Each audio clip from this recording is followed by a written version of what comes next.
No, I don't mind myself in private.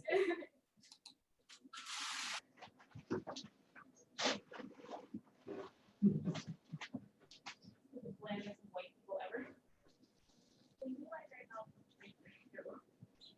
All right, hello everyone and welcome. We're just going to get started in just a couple minutes.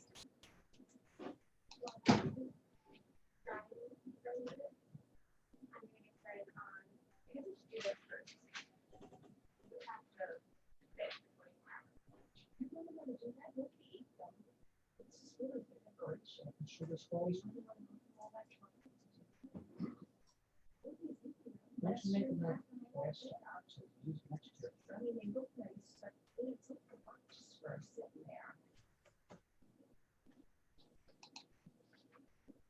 If I had smaller moons, I feel like if they were so big, we couldn't eat that much sugar. Maybe next year I'll smaller moons. This year is just been, I was so much more. Well, I think it's better to just stick with and the thing is too good to run out of food. Like I'm even worried about it.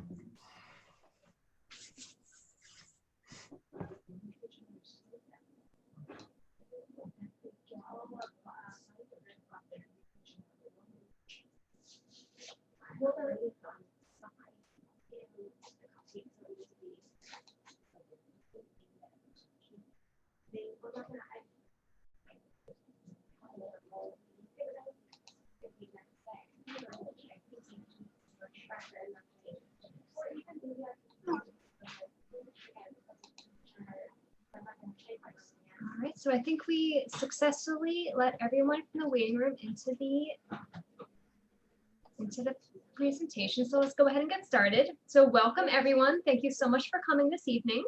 And welcome to the Haunted Histories and Legends of North Bergen. Before we begin, just a couple reminders because we do have a big group this evening. Please keep yourself muted during the presentation to avoid background noises. And please keep all questions until the end of the presentation. We'll have a time at the end for questions. Okay. So without further ado, I'd like to present our town historian, Michael Mering. Michael? Thank you, Chelsea, and welcome everybody. Ask questions until the end of the meeting. All right, welcome everybody. Thank you for joining us tonight. We got like the perfect night for like good old-fashioned ghost stories. So that's always a plus. Again, I'm Mike Mary, right? I'm running the show here at the North Bergen Historical Society. And, you know, we are your kind of go-to for anything you need when it comes to knowing anything there is to know about North Bergen.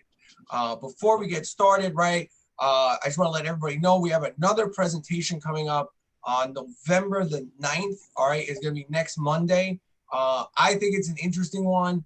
It's called How North Bergen Votes. All right, and we are going to take a look at the historical election returns, all right, from every election that every North Bergener has ever voted in dating back to 1872, which was U.S. Grant, okay? So we have gone through a ton of material to find this information. I'm a little heartbroken. Most of my favorite presidents we didn't vote for, so that was a little bit of a letdown. All right, but join us for that. That's gonna be a fun event. But now I guess without further ado, let's get into some ghost stories. And if I'm gonna get into some ghost stories, I gotta set the mood. Ooh. All right, that probably worked better in person, but we're gonna go with it anyways. All right. Now, when we look at some of these stories and when we did our research here, we tried to find a little bit of everything. And one of my favorite ones that we came across was this legend that, you know, we can't find anything that predates this legend in the entire state. And we're working to try to, you know, with the state to say that this is the oldest legend in the state of New Jersey. Now, this legend is known as the Matanchu, okay? Now, long before we called North Bergen, and any of us called it home, you know, there were people here before us, right? The Lenape Indians were here before us, okay? They called this area Espatine, and Espatine simply meant hill, right? Regardless, the Lenape believed that there was a spirit that lived in what we would say is the area of West Side Avenue today. And that spirit, right, the Matanchu, is this evil spirit okay? And he's related to being destructive and kind of sinister, this evil spirit, and associated with things like bats and stinging insects and poisonous plants. You know, he's kind of their source of evil. Right? And what happens is, as you know, Europeans start coming into the area, they notice that the natives refuse to go into the meadows. They refuse to go into the swamps. Again, think today's West Side Avenue, in between Tunnelly Avenue, all the way out to the meadows. They refuse to go out there.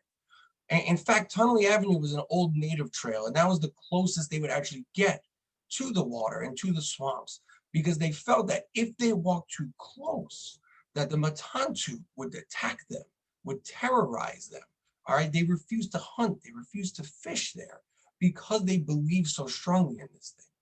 Now, with settling the area known as New Durham, which is 6 corners, the early settlers, they believed in this. They believed that there was something there, and people along that would take Tunnelly Avenue, which was Bergen Plank Road back in the day, they would say they would hear noises and see things in the shadows along the roadway, walking and trying to follow them. It got so bad at one point that the legend of the Matanchu caused people to leave North Bergen. People fled New Durham. They left. They founded new towns like Hoboken and present-day Jersey City Heights, Guttenberg, Weehawken. And, you know, the legend of the Matanchu, you know, I think the scariest part is that it kind of died out when people left, but he might still be out there. So next time you're out on West Side Avenue, that might not be just a deer in the shadows. It might not be just a flash of light, but it might be the Matanchu trying to lure you into the meadows. Now, I often get a lot of flack from people here at the Historical Society because we don't talk about downtown North Bergen enough for most people. But that's going to change tonight when we talk about the possession of Frederick German. Now, Frederick German is, best way to put it, he's average. He's a regular guy. He's got a nice life. He's got a beautiful wife, 2 sons. They got a brand new home on 28th Street, right? Something goes wrong, right? In the autumn of 1922, something gets really off with Mr. German. He becomes very melancholy. His demeanor changes. He really doesn't want to be with his family anymore. He stops going to work. His neighbors start to notice that that's not the same Mr. German that bought that house on 28th Street. And again, in all great Halloween legends, right? Of course, this story takes place on Halloween, 1922. Mr. German is overcome by something. He grabs a weapon, tries to kill his wife, and then kills himself in the home. Now, when the police begin to investigate, right, one of the most famous police officers in North Bergen history, right, Police Chief Marcy, he's in charge of the investigation. He looks at the suicide note and he says, this is the ramblings of somebody who's mad, all right, a madman. When they interview the neighbors are going, there's something wrong about him. His neighbors, the Olsons, said they would hear him arguing, and then when they would find him, he'd be there by himself. There'd be nobody there. One neighbor said they would see him often standing on the porch of his home, staring off into the distance, talking to nobody. You know, his wife later would say, we had him seeing 2 doctors and he was supposed to see 1 more doctor the night he shot me.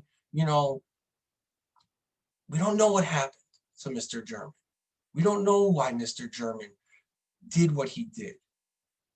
But a few years later, something else happens in the same house to the new owners. And the new owner is someone very much like Mr. German, average. It's Miss Irene Kohler. She's a normal lady, goes to church on Sundays, right? Gives back to the community. But in 1924, she gets involved in one of the greatest love triangles North Bergen has ever seen. It almost rips the town apart. And no one could figure out why Miss Eileen Kohler became this flirtatious person until people start to put the puzzle pieces together. And they say, she lived in the old German household, the house where the father tried to kill the mother. People began to believe the house was possessed by a poltergeist. And this story caught hold so hard on 28th Street that the residents bought the home and knocked it down. Now, if you're ever on 28th Street, or perhaps you live on 28th Street, you might want to be a little careful if you're walking down the street at night, because that troublesome poltergeist might be looking just to bother you. Another story, right, drenched in a very old story from North Bergen, is the story of the wounded soldier of Bull's Ferry. Now, it should be no surprise to a lot of people. I see a lot of my students here in the chat here tonight. They know about this, right? There was a Revolutionary War battle in North Bergen on 74th Street, Boulevard East. There was a big battle there. People who live on Boulevard East between 74th Street and Hudson County Park all tell the same story.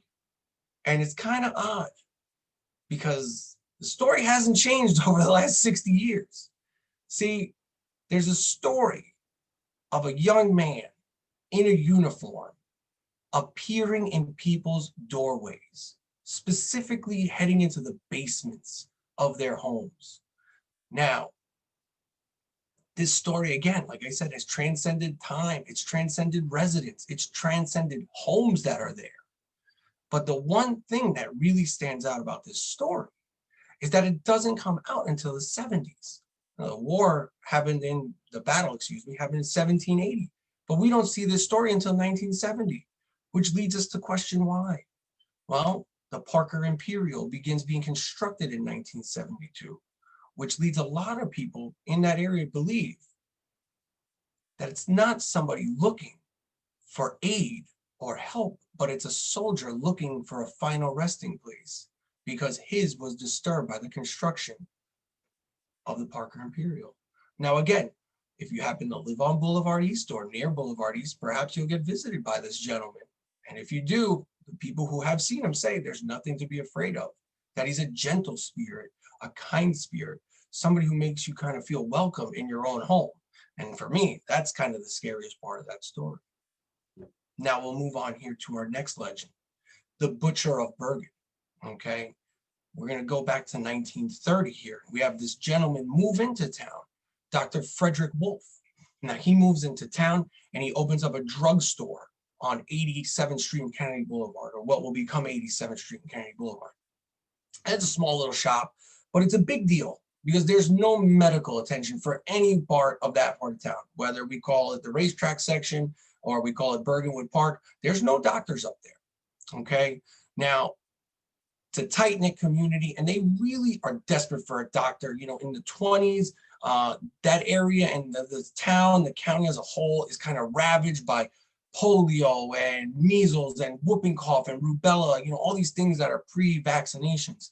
So Dr. Wolf is a welcome hero into this neighborhood. Now, he's able kind of to provide, right? And there's this shroud of mystery around him. And again, the people know he's not from North Bergen. They know he's not from Hudson County. And they kind of are just like, who is this guy? And, you know, but they let him take care of everybody. Now, he has no family, no wife, no children, no ties to the community. And nobody thinks twice of sending their children or their loved ones to go see Dr. Wolf. But that all changes in 1934. All right, a woman by the name of Rose Herberts dies in North Hudson Hospital, which is now down in Weehawken. And she gives a deathbed confession. All right, she says, as she's there, that Dr. Wolf operated on her in the back of the store and that she wasn't feeling right after it. She never felt right after it. Dr. Wolf kind of disappeared and then magically showed up one day and gave her this deadly medical cocktail, which sent her ultimately to the hospital and ultimately to the grave. Now, Wolf is arrested for manslaughter. There's a huge trial, and it seems that the good doctor is going to be facing a long stretch in the clink.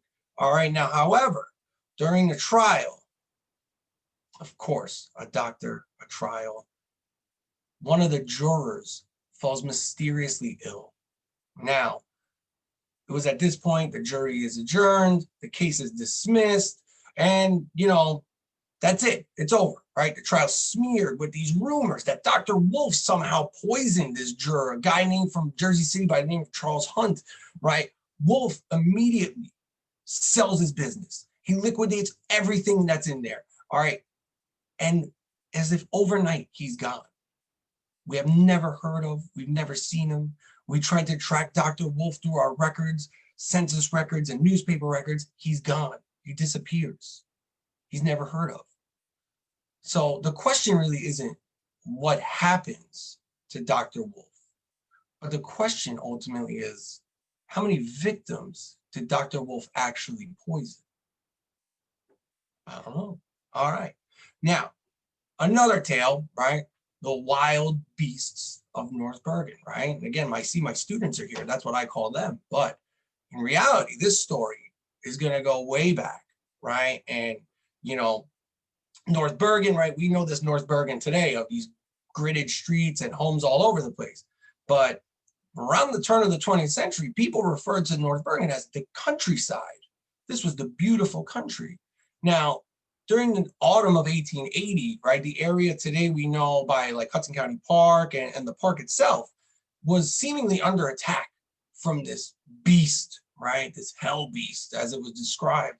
Now, this dangerous wild-like animal was lurking the wooded areas, and it was seen kind of here and there along Bergen Line Avenue and Park Avenue, and people were really nervous, right? Rumors were spreading, and then it gets worse.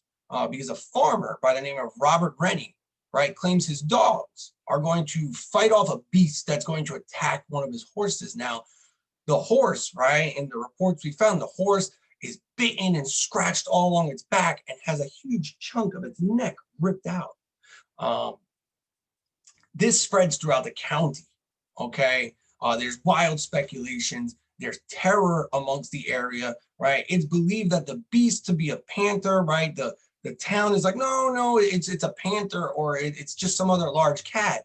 But there's never been an animal like that has lived in this area. And then this hellion strikes again, right? This time ravaging a calf and a sheep, right? Both partially devoured. Now, by this time, women and children are terrified, right? And the northern end of the town is kind of cut off from the rest of town, right? It's, again, guys, it's hard to explain. There's really no, 70s, in this time. There's no 60s where it's just farm and vacant land. Mary Ward, this woman that lived in what will become the park along Woodcliff Avenue, she refused to go to Woodcliff Spring, which is now the lake in the park. She refused to go there. She tells her husband, James, and he's like a big shot in town. They own a lot of property. So he says, I've seen this thing plenty of times. I've seen it lingering in the thicket near the water's edge of the spring. I've seen it there. She felt that the presence was evil, right? And she felt as if it was always stalking her. Now, based on the words of the Ward family, right? School children were like, nope, that's it. You're staying home because kids, right? Again, kids being kids, they're going to try and find this thing. All right. Parents are worried and they're like, listen, we're going to put school on hold and stay home. Okay. They have this fear that this beast, this rogue beast is going to get them. Now, men from across the state and New York City are going to just come into North Bergen because there's this giant pursuit of this, barbarous beast that they want to hunt, right? But nothing's ever found. No monsters ever found. And here we have some seasoned sportsmen that come in here and they say there's no signs of a large animal. Local trappers that were called in, they're kind of left confused and bewildered because they can't find any other animals either in the area. Now, seems that North Bergen may have only been a stop for this creature's devilry. Now, during this time, there's numerous signs of a beast throughout the state. Yet the legend of this wild beast slowly fades away, and we start laying streets and avenues, and the park is there. But when you look back at a lot of the reports, this might have been New Jersey's greatest legend that came to North Bergen, right? This might have been the Jersey Devil himself that tried to set up shop in town. Now, it's kind of unimaginable for us to say a beast still lies in wait or it's destined to make a return, but perhaps the legend most relevant to our state tried to make its way here, and perhaps one day, maybe Saturday being Halloween, he might try to do it again. Now, we couldn't do a scary Halloween talk without talking about the most scary, infamous place in North Bergen, which is the obvious Suicide Bridge, right? Now, there's tons of tales surrounding this place, this location of self-mutilation, right? One such story, right, of these Woodcliff Arches is, again known, it's got that name and it's kind of rough to understand, but we have this story of this guy, Harold Roberts. Okay, now Roberts, his story is one of heartbreak and anguish, right? On September 23rd, right? So Mr. Roberts leaves his home. He walks down 77th Street, right? Somberly towards the Woodcliff Arches, towards Suicide Bridge. And he's despondent over his separation from his wife. And Harold jumps to his death. Now, Harold Roberts may have left this world back in 1936, but he's still lingering around 77th Street and even in his home on 77th Street. Now, we kind of heard this from the resident who lives in the home, and the current resident of the old Roberts home told us that Harold Roberts is still there, and that they claim they hear him walking around. And when they try to investigate, there's nobody there. They say sometimes windows and doors open and close whenever Harold wants them to. They say Harold isn't there to harm them, but perhaps awaiting the return of his wife that left him so many years ago. They say guests that come to the house often comment that the house has a somber feeling to it. And that there's also, to make this story even a little scarier, residents of 77th Street also say they see a shadow man strolling amongst the shades of the trees along the street, or they feel as if they're not alone, especially when they're walking at night down 77th Street. Now, it may be Harold Roberts, but it could be one of the many other helpless souls that control their own fate on the long walk to Suicide Bridge. Now we have one, right? This is a really good one because it's in a part of North Bergen that nobody thinks is actually North Bergen. So this one's called the Hanging Tree of Orchard Grove. Now, there's an area in the back part of North Bergen. At one point, it was known as Orchard Grove. Then it was dubbed the Neck section of town. And now today, most famously, what's back there, I guess, would be Bucamino Park. We're talking that area back on 95th Street, Railroad Avenue. It's kind of in the middle of nowhere there. But there's a tree there with an extremely dark history. Over the course of our town's history, this tree has been the site of numerous suicides by, you've guessed it, hangings. Countless reports of locals and out-of-towners all deciding to end their lives there. This unassuming and, again, unknown place. Yet there's one oddity about all the things, or every body found on these trees, is that they're severely decomposed, as if they've been hanging there for months. But when the reality is they've only been there for a day or two. Now, there's wild speculation about why people decided to take their lives there. Some people said it was the calling of an ancient spirit, or perhaps the work of a malicious devil. To make this even creepier, early residents of the area would simply just bury the people they found there in unmarked graves in Fairview Cemetery.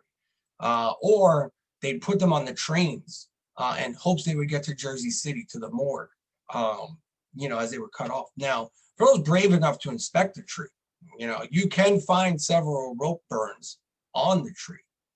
These rope scars can be found on the larger branches. Today, the tree's still there, all right? Maybe it's waiting for the next lost soul to answer its bellow of death, all right? Some say the tree's victims are still hanging around, so to say, all right, in a last-ditch effort to stop those from meeting a similar fate. Now, our last one, this is a fun one. I really like this one. It's Town Hall's ghost, right? How's that building not gonna have a ghost, right? Now, it only seems fair that there's a ghost there, right? It's one of the oldest buildings in town, all right? And it's seen its fair share of civil servants who dedicated their lives to the town. So why wouldn't they want to hang around there for all eternity? Now, a yarn that kind of made its way through town in the winter of 1922, right? This unnamed watchman, and rightfully so, I'd be unnamed too. He claimed to be visited by a ghost. Now, not just any ghost, but a full-bodied apparition, complete with a bowler hat and everything. Now, the night watchman claimed that the ghost taunted him and laughed at him as he tried to climb the stairs, desperately trying to get away from them. Now, he reported what happened to 2 police officers who heard him scream from the old auditorium that was once on the top floor of Town Hall. He exclaimed, "It came nearer," right? He continues, right? This horrible leer in its face, right? That made his flesh creep. And he continued telling the officers. And as he got within a foot of him, the ghost vanished. Now, the officers took 2 empty bottles out of the night watchman's overcoat and sent him on his way. So really the only spirit he had that night was a little bit of, a little bit of that spirit. Now, we could keep talking about these ghosts and these legends. But one I'd like to always add is, and again, we're in North Bergen. We have 8 cemeteries in town. North Bergen, again, right? The oldest one is going to be 1847. It's going to be Grove Church, right? The one on Kennedy Boulevard. Now, right, with a cemetery that old, there's going to be some people hanging around, so to say, right? One of these legends is that of John Gardner, right? Now, Gardner, during his time on this earth, he worked as a lumber dealer with his brother Robert. Now, together, these guys basically amassed a small fortune. And as tradition was, they had these big, large crypts built, right? If you're ever on Kennedy Boulevard, you see them in Flower Hill Cemetery, you see them in Grove Church, these big, massive buildings that are in there. Now, again, Robert passes away first, and he's interned in 1888. His brother is going to join him in 1892, right? And you figure these 2 brothers are going to get to live in eternity together forever. However, that changes one night in 1894 when John's crypt is opened up by vandals and his coffin broken into and left out in the cemetery overnight. Now, this seemed odd, okay, to the workers in the cemetery because there was nothing stolen, right? They were like, this is weird. They didn't take anything. Nonetheless, right, ever since this happened, there's always these tales of this well-dressed man kind of wandering the cemetery near the gardener's tomb. Perhaps it's the elder gardener watching over his brother, right? Or perhaps it's John Gardner still searching for those who disturbed his rest. Now, guys, I feel like those are a lot of our good tales. I'm going to leave it there for you. I'd like to thank you guys for joining me, all right? This is a town not really known for its haunts, but it's home to plenty of them. I really hope you had a good time. All right, again, thanks for coming in. But remember, sometimes it's not simply your mind playing a trick on you. It could be something going bump in the night, but sometimes the things that you see in the shadows are more than just the shadows. Have a great night, everyone, and have a happy Halloween. Thank you, everyone, so much for coming this evening, and happy Halloween to you all. Have a great night, everyone.